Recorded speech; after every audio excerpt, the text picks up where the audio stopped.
Welcome to This Explainer. Today, we're pulling up a seat around the proverbial campfire to investigate one of the absolute greatest mysteries of our species.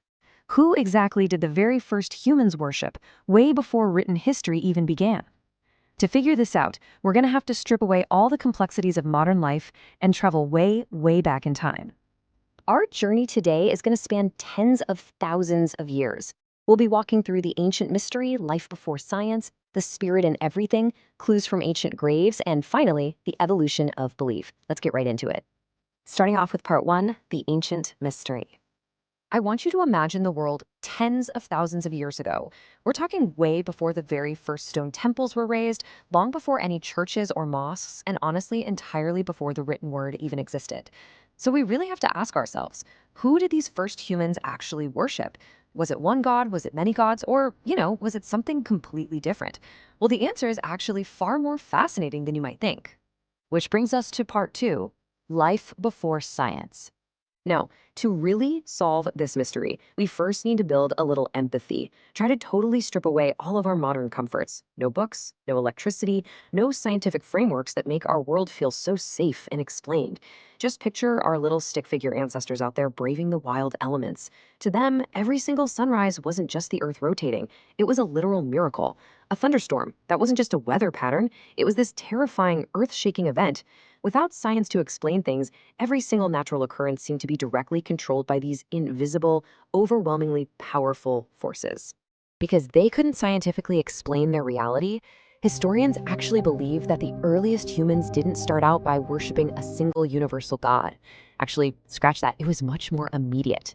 They honored the life-giving elements of nature itself. Think about it. The sun gave them absolutely crucial warmth. Rivers provided life-saving water. Fire protected them from predators lurking out there in the dark, while the moon guided them through that blackness. And the forests, they supplied food, shelter, and medicine. Nature wasn't just some pretty backdrop. It was the ultimate sacred source of their very survival. Moving right along to part three, the spirit in everything.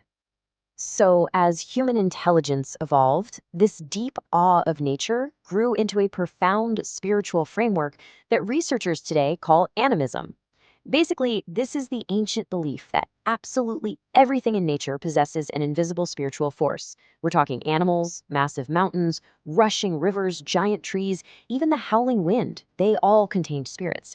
And what's truly incredible here is that animism appeared completely independently all over the world. It really shows us that we humans are just naturally hardwired to search for meaning way beyond what we can physically see. Okay, let's look at part four, clues from ancient graves. Since early humans obviously couldn't write down their beliefs, we kind of have to act as historical investigators here. We have to look at the physical clues left behind in the earth. Unearthing ancient graves actually gives us the earliest physical evidence that humans believed death wasn't the end of the line.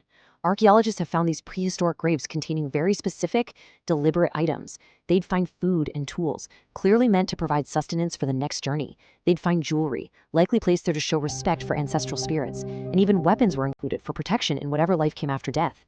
This is a huge deal because it proves they believed their loved ones were continuing on and would literally need their earthly possessions to go with them. Now, thinking about all these early humans scattered all around the globe, totally isolated in different tribes across these vast mountains, deserts, and oceans, well, it raises a pretty fascinating question. If they were all independently developing these spiritual beliefs, did they all worship the same God? The short answer? A definitive no. There was never a single shared religion in early human history. Remember, thousands of years ago, people lived in these tiny groups separated by immense geographical barriers. They rarely, if ever, met anyone outside their circle. Because of that, every single community developed spiritual traditions based strictly on their own local environment. So a tribe living right next to a vital river, they'd consider water deeply sacred. Meanwhile, a tribe surviving up in high altitudes would worship the massive mountain peaks that sheltered and protected them. Their spiritual world was just a direct reflection of their physical world. This leads us to our final section, part five, the evolution of belief. As thousands of years passed, those small, isolated tribes eventually grow into massive, highly organized civilizations, and naturally, their spiritual beliefs got a whole lot more complex.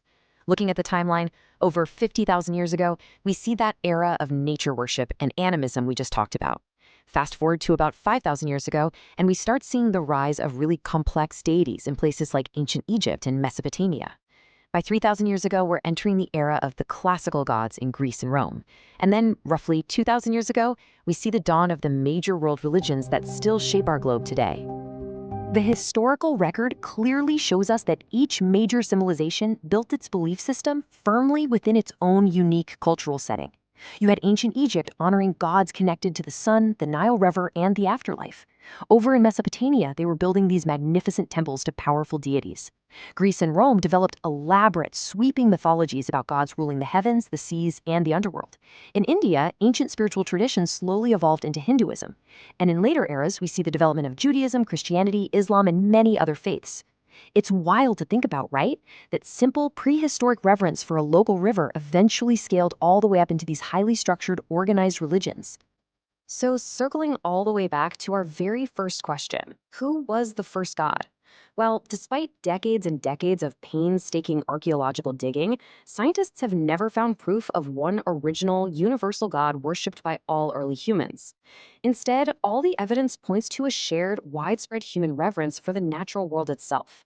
The absolute earliest forms of worship were just deeply, deeply connected to nature, invisible spirits, and a profound respect for ancestors, not a single specific god. To wrap up this explainer, I want you to consider this thought.